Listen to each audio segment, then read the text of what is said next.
Ved søen i tusmørket, når lydene blev lange, lod vi os sænke ned under vandets spejl, vores drengede kroppe, vores svulmende hjerter. I dyndet på bunden, hvor lyset aldrig nåede ned, blev vi liggende med trykken mod trommehænderne, så længe ilten rakte.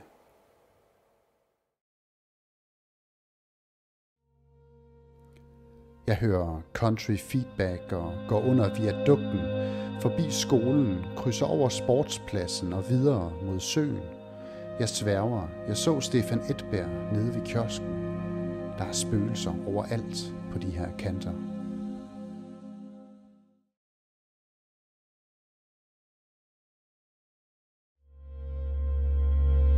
At svæve i et sekund, at nå hele vejen rundt, stå med blomster i hånden, mens verden går ned, at være låst i en andens blik, og lade sig drive med strømmen, og lade saltet holde os oppe, at løfte os fra fortovet med hjemmegjorte vinger, og se det hele glide os af hende, og reagere med et stille nik.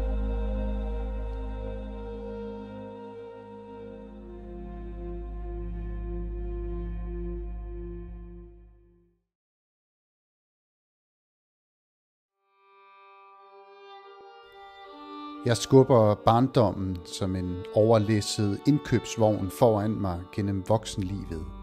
Der er spis hvad du kan, der er næsten ingen grænser for, hvad du kan få med dig herfra.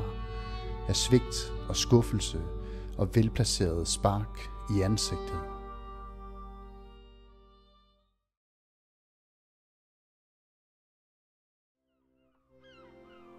Man siger om mågen, at den i virkeligheden er en sømand. En, der døde på skibet og blev sænket i havet, og som nu er vendt tilbage til de levende med vinger og fjer.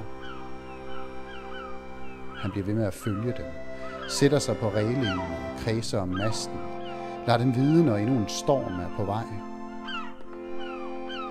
Jeg så engang en måge i øjnene, og jeg glemmer aldrig det, jeg så. Det var i en sydengelsk havneby, den rastløse sjæl bag de stikkende øjne. Det var unfinished business. Jeg måtte se den anden vej.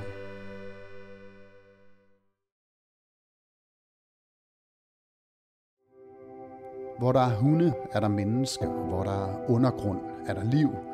Vi er sølvfiskene, vi er rotterne, vi er kælderfolket, de drømmeløse. Vi kommer aldrig til Santiago, vi kommer aldrig til Montreal. Vi kommer kun op i lyset, når vi vil. For når det regner, falder det tungt. Når det regner, regner det med bly. Og når I regner, regner I ikke med os. Vi er de forkrøblede. Vi tæller ikke. Det er dødens matematik.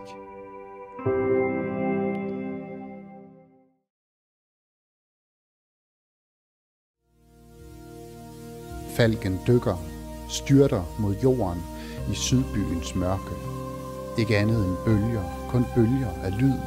Blomsterne i haven, der nægter at springe ud, og drengen på værelset, der mister et stykke af sig selv. Det er en forbrydelse, en forsagelse af lyset. Pejlevognen er ude i aften. Sortseerne falder på stribe.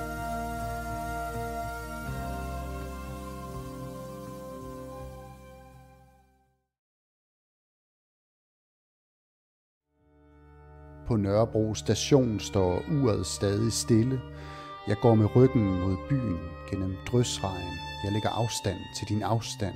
Jeg leder efter et hul i hegnet med vingerne ude og drømmer om opdrift, om månens halveringstid, om lysets tøven.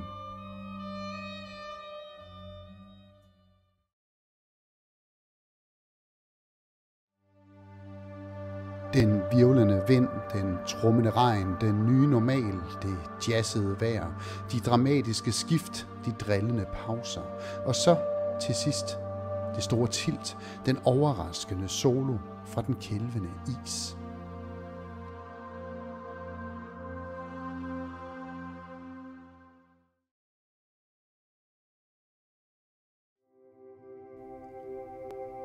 Lad mig gå hjem, jeg vil ikke køres. Lad mig spacere gennem byen, glide som en skygge over asfalten, fødes ud af mørket. Lad mig se silhuetter og gætte på, hvad de er for. Folk, der passer deres pligter. Folk, der går stille rundt og ligner nogen, der leder efter noget. Jeg vil se de svigtende gadelygter, facaderne, de smagløse og de smukke. Jeg vil have det helt tilpas. Ikke for fuld, ikke for ædru. Jeg vil med vilje træde på stregerne mellem fliserne, selvom jeg ved, det bringer uheld.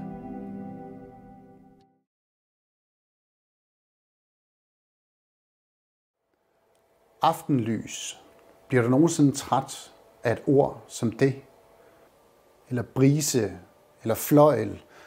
Eller hvad med løvfald? Morgentog? Projektil?